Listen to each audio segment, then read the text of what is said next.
Hadirin sidang Jumat yang dimuliakan Allah Subhanahu wa taala. Jumat pertama di bulan Syawal. Semoga sesuai dengan semangat bulan ini yang maknanya meningkat pula amalan kita lebih berkualitas dibandingkan dengan bulan training kita di hari-hari Ramadan yang lalu. Dan semoga kita sampai pada Ramadan yang akan datang dan Ramadan berikutnya, tamu agung yang demikian mulia dari Allah Subhanahu wa taala. Khatib berwasiat pada diri khatib pribadi dan kita semua, marilah kita terus tingkatkan ketakwaan, karena takwa itu adalah sebaik-baik bekal untuk menjalani kehidupan di dunia dan di akhirat. Dan takwa itu pula yang menjadi target yang seharusnya sudah tercapai di bulan ini. Karena ibadah siam Ramadan salah satu tujuannya adalah la'allakum tattaqun, agar kalian, yang dimaksud adalah kita semua ini, bertakwa. Hal yang istimewa di dalam ibadah siam adalah hubungan yang sangat pribadi antara kita dengan Allah Subhanahu wa taala. Rasulullah sallallahu alaihi wasallam sabdakan, semua amal anak Adam itu yang dilakukan adalah untuk kepentingannya dan diberi pahala. Kemudian Rasulullah menyampaikan firman-Nya. Ini hadis qudsi. Illa saum, kecuali saum. Fa innahu li wa ana ajzi bihi, karena saum ini untukku dan aku sendiri yang akan memberikan pahala untuknya. Hubungan yang begitu pribadi antara kita dengan Allah ini disebutkan di dalam syarah hadisnya, dzalika li anna sauma sirrun bainal abdi wa rabbih. Hal ini karena saum itu adalah rahasia antara hamba dengan Rabb-nya. Kemudian nanti di akhirat kelak ada obrolan rahasia. Saya berharap sayalah yang disebutkan dalam hadis itu. Apa itu? Disebutkan dalam hadis, sungguh pada hari kiamat nanti Allah akan mendekatkan seorang hamba, kemudian ditutupkan tirai sehingga obrolan ini hanya menjadi obrolan berdua saja. Kemudian Allah mengatakan, hambaku, kamu ingat dosa yang ini? Dia mengatakan, ya Allah, saya ingat. Kamu ingat dosa yang ini? Iya ya Allah, saya ingat dosa itu. Terus disebutkan dosa-dosa itu. Bara'a fi nafsihi annahu halaka. Sehingga ketika disebutkan itu dia berpikir, saya celaka ini. Semua rahasia saya berupa dosa Allah sudah ketahui, celaka saya. Tapi ketika itu Allah mengatakan, aku telah menutupi dosa-dosa ini di dunia, maka pada hari ini aku ampuni dosa-dosamu, lalu diberikan catatan kebaikannya. Orang ini lega. Pada saat orang ketakutan, orang malu, sebagaimana disebutkan di dalam salah satu surat di juz amma, yauma idzi yashdurun nas ashtata liyarau a'malahum. Hari manusia berbondong-bondong untuk diperlihatkan pada mereka amal mereka. Dilihat oleh pasangan hidupnya. Pasti yang paling malu kalau amal kita dilihat oleh Rasulullah sallallahu alaihi wasallam. Karena kita sadar ada saja kesalahan yang kita pun bahkan menutupinya karena kita tidak ingin orang lain tahu. Tapi hamba ini ketika berbincang dengan Allah ditutup tirai, tidak ada yang melihat. Dan setelah dilakukan audiensi, terbuka semua kesalahannya, di ujungnya justru Allah mengatakan, aku ampunkan. Ini yang disebut dengan najwa rabbuna, obrolan rahasia Rabb kita, dan kita berharap kita bagian dari orang yang dipilih untuk itu.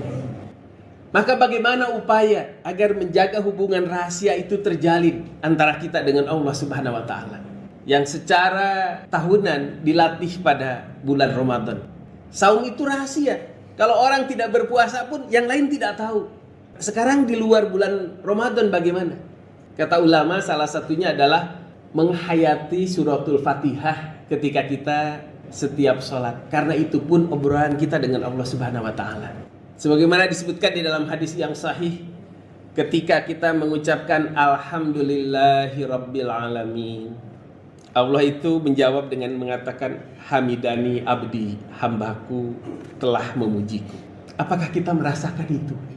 Ketika kita mengucapkan ar-rahmanir rahim, Allah menjawab, athna alayya abdi, hambaku mengulang lagi pujiannya kepadaku.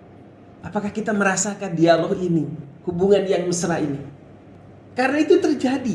Hanya terkadang kita kurang menghayati. Ketika hambaku mengucapkan maliki yaumiddin, Allah berfirman, majjadani abdi, hambaku telah mengagungkanku. Dalam riwayat yang lain, hambaku telah menyerahkan urusannya kepadaku. Karena bicara Maliki Yaumiddin yang memiliki hari pembalasan, Masya Allah, saat dimana nasib kita begitu ditentukan hanya oleh ampunannya saja.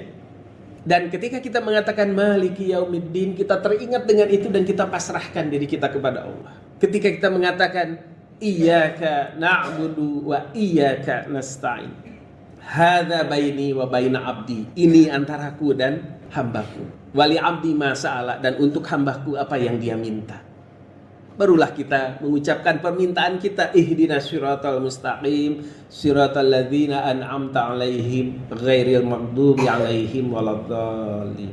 Allah menjawab, hadza li abdi wali abdi ma sa'ala, ini untuk hambaku dan untuk hambaku apa yang diminta. Nah, obrolan rahasia ini kata ulama mesti dibiasakan, mesti dihayat. Semoga dengan barokah Al-Fatihah yang kita baca dengan penghayatan, ketika kita dipanggil nanti, kita dipanggil secara rahasia, ditutup tabir, kita ditanya, kemudian Allah ampunkan dosa-dosa kita. Sehingga memang di dalam kehidupan kita, ketika kita bersama dengan saudara-saudara kita seiman, kita merasakan bagaimana nasib mereka, bagaimana urusan mereka, saudara kita di Palestina, Masya Allah. Itu pun harus menjadi perhatian kita. Tetapi hubungan batin kita secara pribadi dengan Allah pun harus dijaga. Salah satunya adalah dengan menjaga bagaimana kita berdialog dengan Allah pada salat-salat kita ketika kita membaca surat Al-Fatihah. Maka mari kita jadikan ini sebagai PR kita, sebagai tekad kita bahwa kita ingin meningkatkan kualitas salat kita dan menghayati dialog kita dengan Allah pada setiap kita membaca suratul Fatihah itu. Hadirin sidang Jumat yang dimuliakan Allah Subhanahu wa taala. Kemudian ada hubungan antara suratul Fatihah, jawaban dari Allah Subhanahu wa taala, dengan salah satu doa dalam sujud kita. Tadi ketika kita mengucapkan Ar-Rahmanir Rahim, Allah yang Maha Pengasih, Engkau ya Allah yang Maha Penyayang. Allah menjawab, Athna alayya abdi, hambaku memujiku. Tapi kemudian nanti pada waktu sujud kita menyadari pujian kita kepada Allah itu sangat kecil, tidak sebanding dengan besarnya Rahman dan Rahimnya Allah Subhanahu wa taala kepada kita. Maka ada salah satu doa sujud selain Subhana Rabbiyal A'la, selain Subhanaka Allahumma Rabbana wa bihamdika Allahumma ighfirli, Allahumma a'udzu biridhoka min sakhatika, ya Allah saya berlindung dengan ridhomu dari kemarahanmu, wa bimu'afatika min uqubatika, berlindung dari siksamu dengan mengandalkan pemaafanmu ya Allah, wa a'udzubika minka, dan aku berlindung kepadamu dari engkau sendiri, karena tidak ada yang bisa melindungi kita kecuali Allah sendiri. Maka kita berlindung kepada Allah dari Allah. La uhsi sana'an alaik, saya tidak mampu menghitung, menyampaikan pujian kepada anta kama asnaita ala nafsika, sebagaimana engkau memuji diri engkau. Saya tidak mampu, tetapi sesanggup dan semampu inilah saya tetap mengusahakan memuji engkau. Sebagaimana di dalam bacaan i'tidal kita, Rabbana lakal hamdu mil'us samawati wa mil'ul ardi wa mil'u ma syi'ta min syai'in ba'd. Segala puji bagi engkau ya Allah. Rabbana lakal hamdu. Sepenuh langit, sepenuh bumi itu pun tidak cukup. Sepenuh apa yang engkau suka, sepenuh apa yang engkau mau ya Allah. Itu menunjukkan betapa kita harus terus membangun hubungan kita dengan Allah, menyadari betapa banyaknya kasih sayang Allah, betapa banyaknya pertolongan Allah kepada kita. Kita nggak bisa menghitungnya lagi. Tapi mari jadikan dialog ini dialog yang pribadi, agar Allah memanggil kita juga secara pribadi. Amin ya rabbal alamin.